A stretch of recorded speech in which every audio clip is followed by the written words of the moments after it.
Hello बच्चों, welcome to school जी। आज चलेंगे हम बसंत के चैप्टर थर्ड में, जिसका नाम है बस की यात्रा। ये बच्चों लेखक हैं इसके हरिशंकर परसाई जी। जो हरिशंकर परसाई हैं, उनका जन्म जो हुआ था 1924 में हुआ था और मृत्यु 95 में। और ये मैं आपको बता दूं कि व्यंग्य लेखक है। व्यंग्य लेखक का मतलब सीधी सीधी बातों में कटाक्ष करना, मीन्स व्यवस्था पर, समाज पर, देश पर व्यंग्य करना, मतलब उनकी बुराइयों को बताना। ठीक है, व्यंग्य का मतलब ये होता है कि आप बातों बातों में उनकी बुराइयों को दिखाते हो। तो ये बस की यात्रा क्या है, एक बार लेखक क्या होते हैं, किसी परिवहन को ये होता है, जैसे किसी भी स्टेट का, किसी भी राज्य का परिवहन, बस में वो यात्रा कर रहे थे, तो क्या क्या मुसीबतें उनके सामने आई, तो व्यंग्य के रूप में उन्होंने ये रखी हैं। तो बाकी आपको चैप्टर पढ़कर पता चलेगा। चलिए पढ़ते हैं बस की यात्रा। हम 5 मित्रों ने तय किया कि शाम 4 बजे की बस से चलें। पन्ना से इसी कंपनी की बस सतना के लिए घंटे भर बाद मिलती है। ये बात है मध्य प्रदेश की। सतना जो है मध्य प्रदेश में है। जो जबलपुर की, ये भी मध्य प्रदेश में है, कि ट्रेन मिला देती है, सुबह घर पहुंच जाएंगे। हम में से 2 को सुबह काम पर हाजिर होना था, इसलिए वापसी का यही रास्ता अपनाना जरूरी था। लोगों ने सलाह दी कि समझदार आदमी इस शाम वाली बस से सफर नहीं करते, क्या रास्ते में डाकू मिलते हैं? नहीं, बस डाकिन है। बस डाकिन का मतलब बस खराब हो जाती है। बस को देखा तो श्रद्धा उमड़ पड़ी। खूब वयोवृद्ध थी। वयोवृद्ध मतलब पुरानी थी। सदियों के अनुभव के निशान लिए हुए थे। लोग इसीलिए इससे सफर नहीं करना चाहते हैं कि वृद्धावस्था में से कष्ट होगा।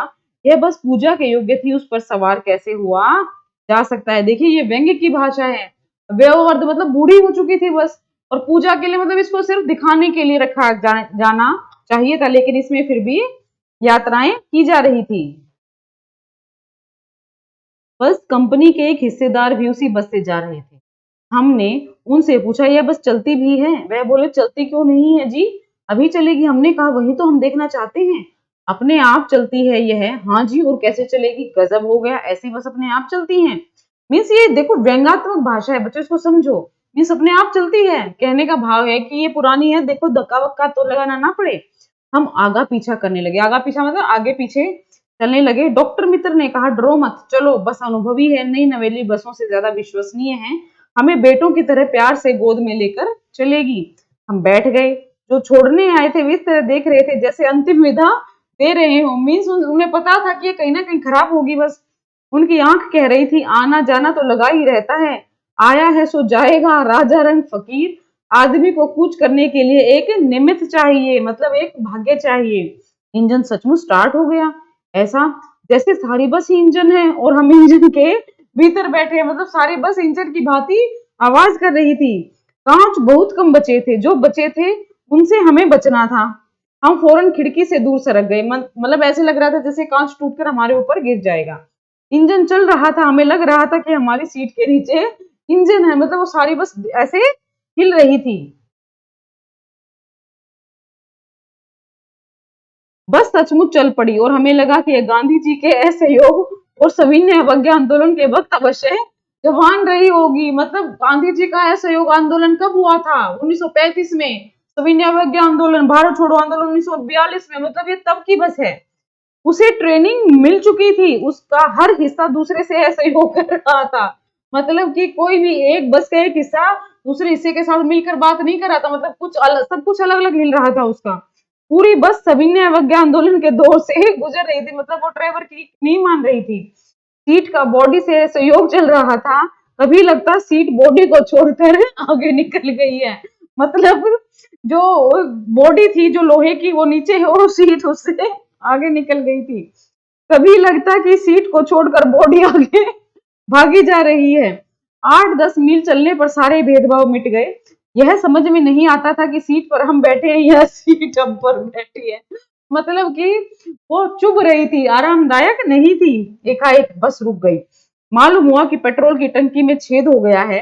ड्राइवर ने बाल्टी में पेट्रोल निकाल कर उसे बगल में रखा और नली डालकर इंजन में भेजने लगा।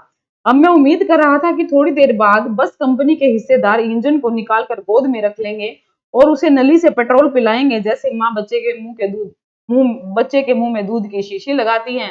मीन्स जो बस के जो हिस्सेदार थे वो भी बस में सवार थे, तो ये उन पर कटाक्ष किया गया है कि वो ऐसे बस को ऐसे दूध पिलाएंगे जैसे छोटे बच्चे को माँ दूध पिलाती है। बस की रफ्तार अब 15-20 मील की हो गई थी। मुझे उसके किसी हिस्से पर भरोसा नहीं था। ब्रेक फेल हो सकता है, स्टीयरिंग टूट सकता है। प्रकृति के दृश्य बहुत लुभावने थे। दोनों तरफ हरे भरे पेड़ थे जिन पर पक्षी बैठे थे।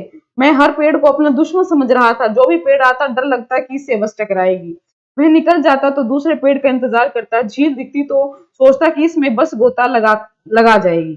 ठीक है, मतलब डर के जो था वो सफर पूरा हो रहा था। एकाएक फिर बस रुकी। ड्राइवर ने तरह तरह की तरकीबें की पर वह नहीं चली। सविनय अवज्ञा आंदोलन शुरू हो गया था। कंपनी के हिस्सेदार कह रहे थे बस तो फर्स्ट क्लास है जी, यह तो इत्तेफाक की बात है। इत्तेफाक मतलब भाई कभी कभी हो जाता है, इत्तेफाक है ये। क्षीण चांदनी में वृक्षों की छाया के नीचे वह बस बड़ी दयनीय लग रही थी।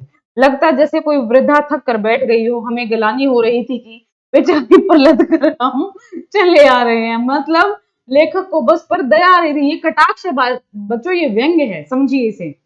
अगर इसका प्राणांत हो गया तो इस बियाबान में हमें इसकी अंत्येष्टि करनी पड़ेगी। प्राणांत मतलब इसने प्राण छोड़ दिए तो इसकी मृत्यु हो गई तो हमें इसकी अंत्येष्टि करनी पड़ेगी।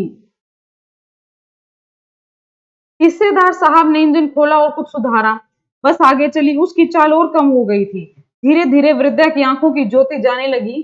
चांदनी में रास्ता टटोल कर वह रेंग रही थी। आगे या पीछे से कोई गाड़ी आती दिखती तो वह एकदम किनारे खड़ी हो जाती और कहती निकल जाओ बेटी, अपनी तो वह उम्र ही नहीं रही। मीन्स मैं तो बूढ़ी हो चुकी हूँ बे, तुम आगे निकल जाओ।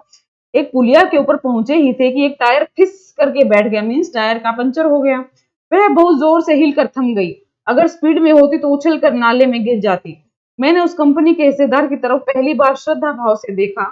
वह टायरों की हालत जानते हैं फिर भी जान हथेली पर लेकर इसी बस से सफर कर रहे हैं। उत्सर्ग की ऐसी भावना, उत्सर्ग मतलब बलिदान की ऐसी भावना दुर्लभ है, नहीं मिलती। सोचा इस आदमी के साहस और बलिदान भावना का सही उपयोग नहीं हो रहा है। इसे तो किसी क्रांतिकारी आंदोलन का नेता होना चाहिए। अगर बस नाले में गिर पड़ती और हम सब मर जाते तो देवता बाहें पसारे उसका इंतजार करते। कहते वह महान आदमी यहाँ रहा है जिसने एक टायर के लिए प्राण दे दिए, मर गया पर टायर नहीं बदला। ये व्यवस्था की दुर्दशा की कहानी लेखक बता रहा है। दूसरा घिसा टायर लगाकर बस फिर चली। अब हमने वक्त पर पन्ना पहुंचने की उम्मीद छोड़ दी थी। पन्ना कभी भी पहुंचने की उम्मीद छोड़ दी थी। पन्ना क्या, कहीं भी कभी भी पहुंचने की उम्मीद छोड़ दी थी। लगता था जिंदगी सी बस में गुजारनी है और इससे सीधे उस लोक को प्रयाण कर जाना। प्रयाण मतलब प्रस्थान कर जाना है। इस पृथ्वी पर उसकी कोई मंजिल नहीं है। हमारी बेताबी तनाव खत्म हो गए। हम बड़े इत्मीनान से घर की तरह बैठ गए। चिंता जाती रही, हंसी मजाक चालू हो गया। ये हुआ चैप्टर खत्म बच्चों। क्या दिखाया है चैप्टर में? चैप्टर में पार्ट में ये दिखाया गया है कि बस कितनी पुरानी थी लेकिन फिर भी उसको बदला नहीं जा रहा था। उसके हिस्सेदार उसमें बैठे थे। मतलब बस कितनी पुरानी थी लेकिन उसमें भी यात्रा की जा रही थी लोगों की जान को खतरे में डालकर। तो एक व्यवस्था पर, हमारी पंगु व्यवस्था पर, हमारी अपाहिज व्यवस्था पर एक बहुत बड़ा कटाक्ष है लेखक का। तो इसको इसको हमने पढ़ लिया है। अब इसके क्या करने हैं, अपने क्वेश्चन अटेम्प्ट करने हैं और उसको सूजी पे अपलोड करना है। मिलते हैं नेक्स्ट वीडियो के साथ अगले चैप्टर के। तब तक के लिए थैंक यू वेरी मच।